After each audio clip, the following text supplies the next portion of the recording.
One of the most common difficulties associated with alignment is soft foot. This occurs when one of the feet cannot fit snugly against the surface under the unit. This problem can lead to an incorrect alignment. To eliminate the soft foot, you must use the VLSAT soft foot function.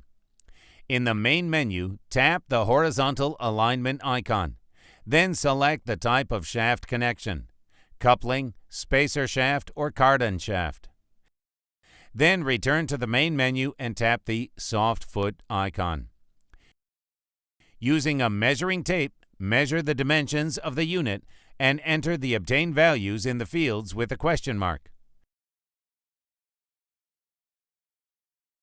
Loosen all bolts completely.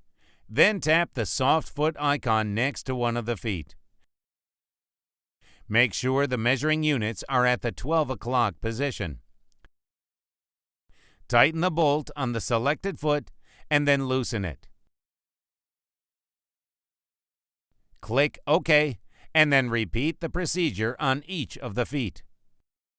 We recommend performing this procedure before aligning to make sure there is no soft foot or to eliminate it.